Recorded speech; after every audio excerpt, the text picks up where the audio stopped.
Halo, Assalamualaikum warahmatullahi wabarakatuh. Selamat sore. Perkenalkan, namaku Tiara Alfionita, bisa dipanggil Kak Tiara.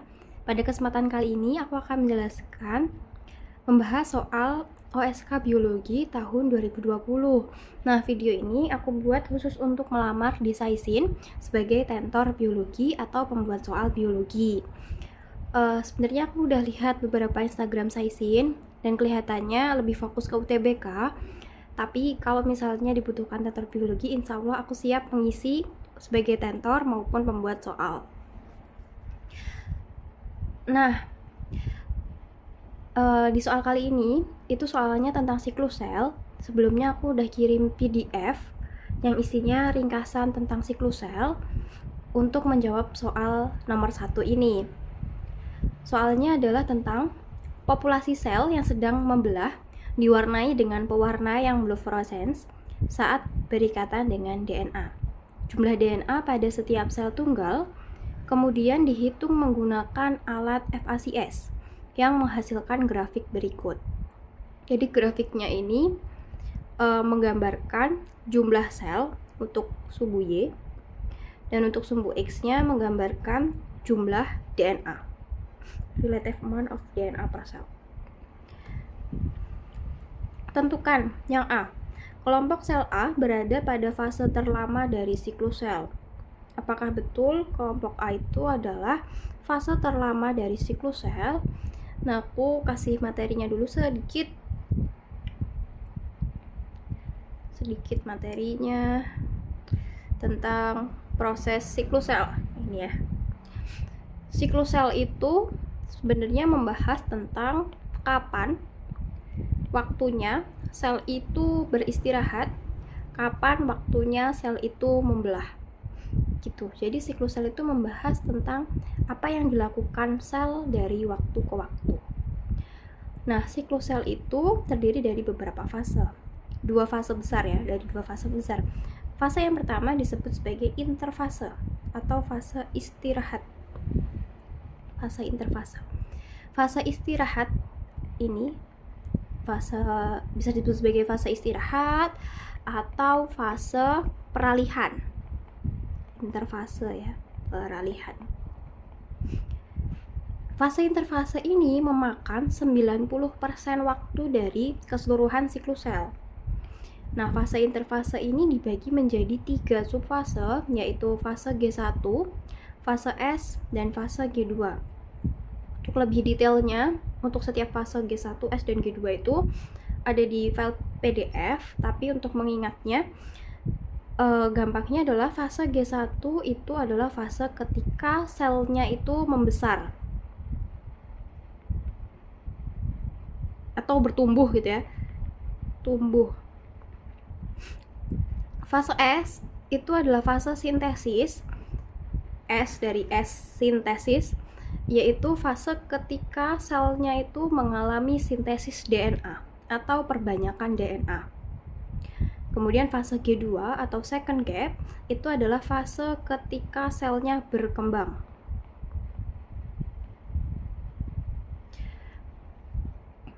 Jadi berkembang dalam konteks ini yaitu selnya akan mengalami perbanyakan organel.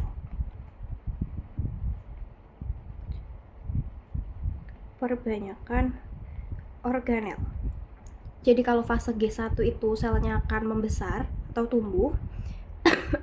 Kemudian fase S itu selnya akan mengalami sintesis DNA atau duplikasi DNA. Dan fase G2 itu selnya akan berkembang, yaitu akan melakukan perbanyakan organel. Selanjutnya, fase yang paling sebentar di dalam siklus sel itu adalah fase mitosis atau fase M. Fase M itu adalah fase pembelahan, yaitu fase di mana sel itu dari awalnya 1 membelah menjadi 2. Nah, fase pembelahan ini sebenarnya sangat sebentar, hanya 10%. 90%-nya itu adalah fase interfase, alias fase persiapan sebelum selnya membelah. Terus di sini ada notes-nya, yaitu the cell grow during all three phases, but chromosome are duplicated only during the S fase. Jadi duplikasi kromosom itu hanya terjadi pada fase S ya.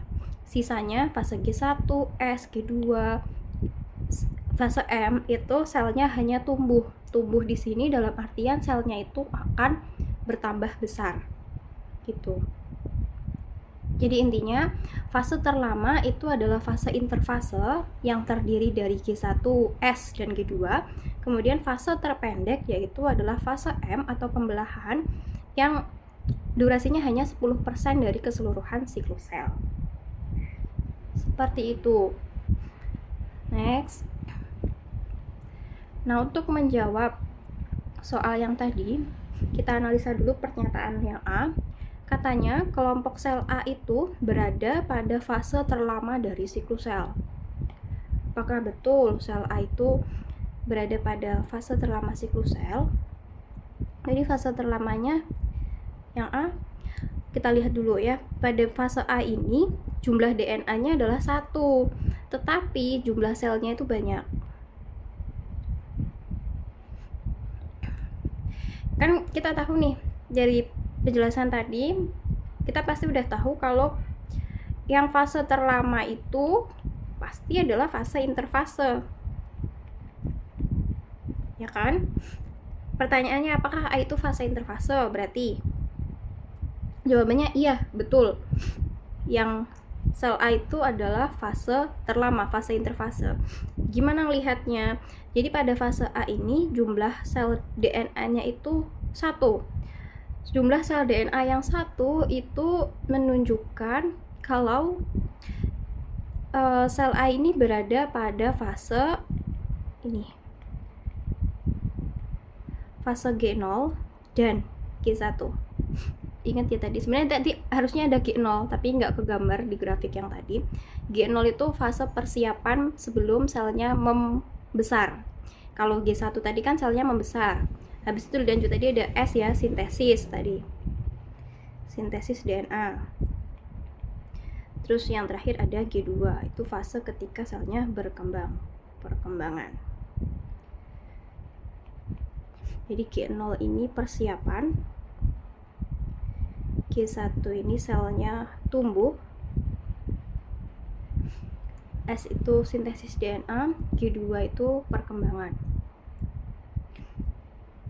Nah, untuk gambar yang A ini itu berarti dia masih di fase sebelum S, sebelum sintesis DNA. Karena jelas kalau dia sintesis DNA di sini ya, itu kan selnya DNA-nya mengalami duplikasi. Artinya, fase sintesis DNA ini itu ada di fase B ini. Di fase B. Ini fase S ini, yang B. Kenapa? Karena yang namanya sintesis DNA itu kan berarti DNA-nya berduplikasi dari 1 menjadi 2. Artinya ada yang 1 di selnya yang ketangkep, DNA-nya yang ketangkep sama alat ini, itu tuh pasti masih ada yang 1, ada yang 2. Jadi di tengah-tengah. Jadi pasti udah jelas yang B ini adalah fase S.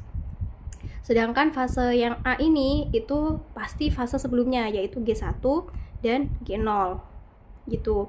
Kemudian untuk yang C, yang gambar C ini tuh jumlah DNA-nya 2, tetapi jumlah selnya sedikit. Sebenarnya ini tinggal dilanjutin aja, kan urutannya tadi fase interfasenya urutannya G0, G1, S, berarti ini G2, nah berarti yang ini M. Gitu. Mungkin akan membingungkan pertanyaannya ya, kenapa kok pas waktu mitosis itu jumlah selnya sedikit? Padahal kan waktu mitosis itu pembelahan sel, ya kan?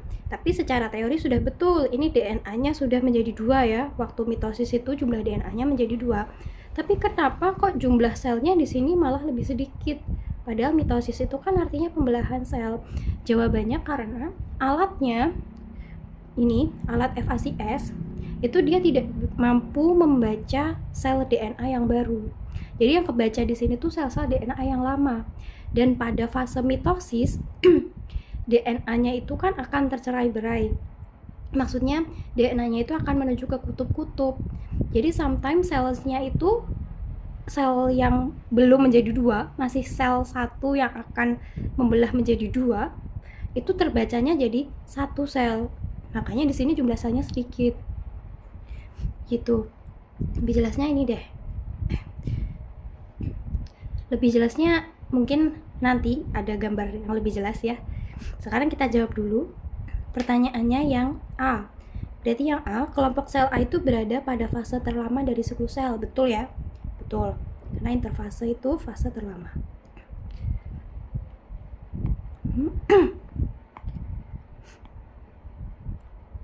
Betul. Terus yang B, sel-sel yang memiliki kromosom haploid dapat ditemukan pada kelompok B. Kromosom haploid itu berarti kromosomnya belum membelah. Apakah betul dikelompokkan kelompok B? Tidak. Jadi kelompok B itu adalah fase sintesis DNA.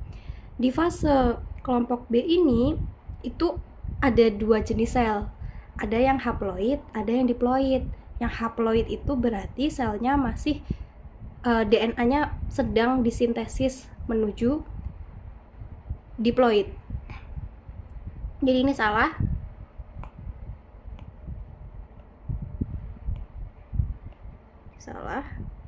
Kemudian untuk yang C, replikasi DNA akan ditemukan sedang terjadi pada sel-sel dari kelompok C.